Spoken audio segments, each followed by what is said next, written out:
I love a one-pot wonder for many reasons. One of those reasons being just way less dishes to do.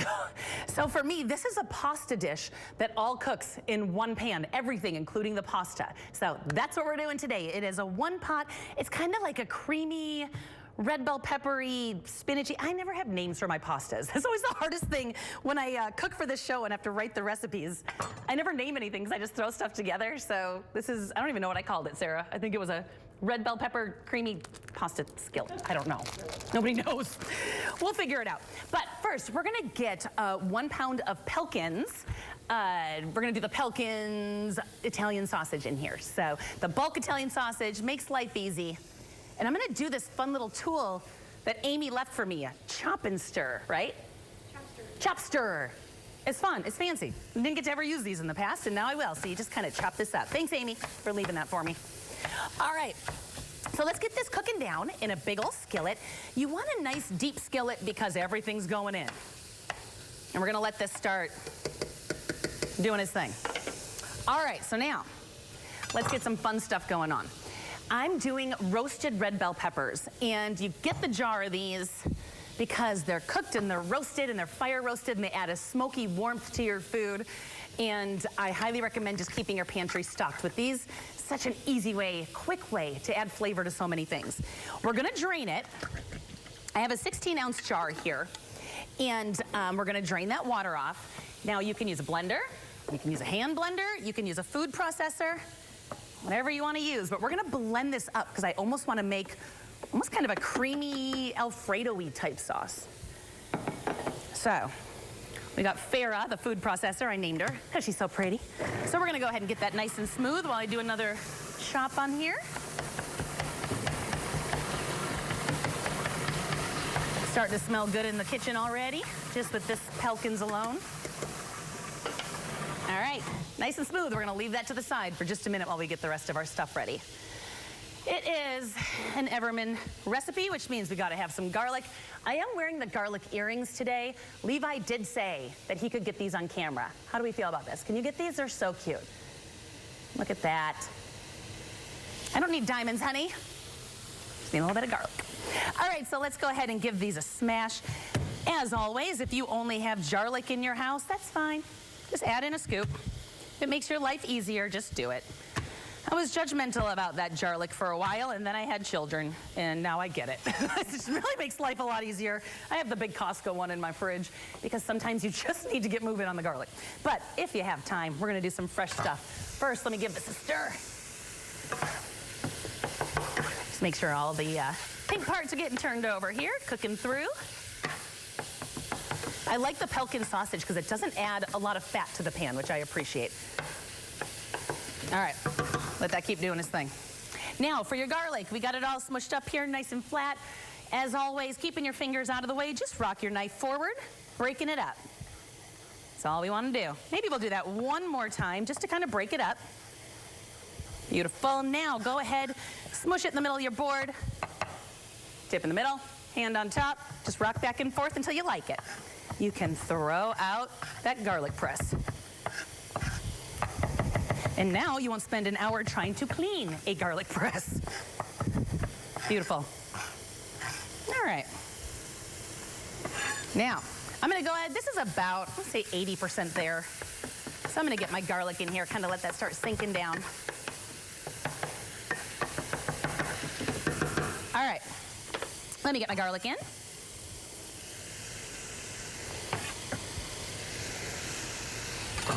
And let that really start kind of infusing in that sausage. All right, so now we have a few things we're gonna add to this. We've got a box of pasta. You use whatever kind of pasta you like. Just in the recipe, I put short pasta, and all that means is I really don't want you using a spaghetti, a linguine, something small, penne, rigatoni, rotini, whatever kind of pasta you like, that's what you're gonna use. Today we're using penne. But first, we're gonna get some liquid in here. Let me just give this 10 more seconds. We're so close. Woo, garlic and Italian sausage for breakfast, yes please. All right, now we have got a cup and a half of chicken broth going in. We're also gonna do some Italian seasoning, or Italian seasoning, as my grandpa would say, wherever Italy is. We're gonna do some chili flakes. I like spice, so I'm going big. You don't like spice? Start with a little. You can always add more, because pepper flakes are just delightful, but they're warm, and they add a beautiful flavor to food, but they got some heat. We like heat around here, so I'm going big. And then, of course, we have our Lamers milk here, and that's what's gonna give it that Alfredo-y creaminess going on, but it's also gonna help cook the pasta. So we're gonna get our Lamers milk right in there. I like to use whole milk when I do dishes like this, but a 2% is fine. Highly recommend using the Lamers whole milk, because it is truly one of just someone we partnered with here that I couldn't be happier with, because it's such a good product. I love it. We're gonna do a good dash of salt and pep. Not too much salt, because sausage is salty. The Parmesan cheese we're gonna stir in is salty. So we're just gonna start it. We'll season it at the end. And we're gonna go ahead and bring this to a boil, but we're going to add in our pureed red bell pepper as well. And I can see the little black marks in it, which is telling me like that smokiness, that kind of grilled flavor, charred flavor on here, adds a beautiful depth of flavor in there.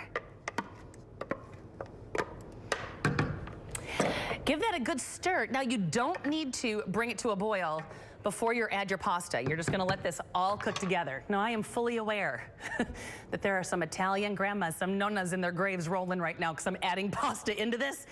Forgive me, but it works. It just works, and this is one of my kids' favorite dinners we have. And like I said, I just got one pan dirty, so forgive me. We're doing a box. We're gonna do some penne pasta today. We're gonna give this a good stir and just let this all cook together. And don't ask me what time, just cook it till it's done. Whatever kind of, every pasta is gonna be different. So whatever the pasta is absorbed and it's creamy and delicious, and we have one ready to go here that I'm gonna show you. I'm gonna do a little switcheroony here. Hold on one sec. We're gonna turn this off. We're gonna turn this on. You keep cooking. So this is what it looks like when you're done. So it's creamy and rich. Now, some pastas take a little bit more liquid, so you might stir it halfway through and go, it's looking a little dry. You know how to do it. MITG, we want this to make it taste good. Add a little more chicken broth or a little more milk. You know how to do it. And now once it gets to this point, we're gonna do a couple things. I'm gonna add in a few handfuls of baby spinach. Great way to add veggies into your food, and it just sinks in. And if you have picky people in your house, I like to pretend it's my kids, but it's my husband too. So we hide from all three of the boys in my house. It just kind of sinks in, but I'm gonna kind of give it a little smush in here. I'm gonna put the lid back on just to let that start sinking down, because then we're gonna do, we went over to Simon's Cheese, got some great cheese. They've got a really beautiful Parmesan there. So we're gonna go ahead and grate some fresh Parmesan. I love fresh grated Parmesan for this reason.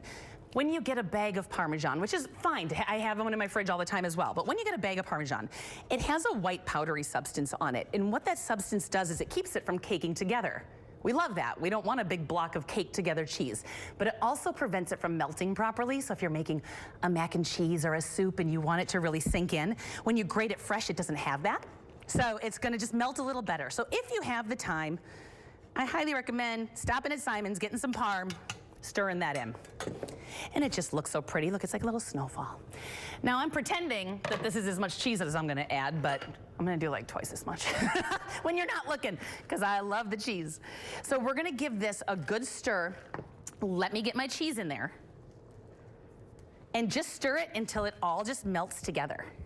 You can tell over here it's already starting to boil, which is perfect, so that we're gonna have two big saute pans of pasta today. So we're gonna have a happy staff around here. All right, now don't forget, you can find this recipe on our website, but then also if you're following us on social media, you know after the show, we post all the recipes, so they're super, super easy to find.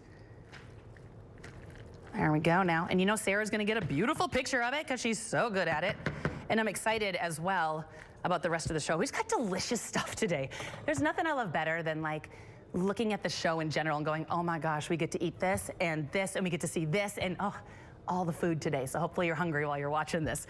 All right, so we're gonna let this all come together. We're gonna let that one finish up,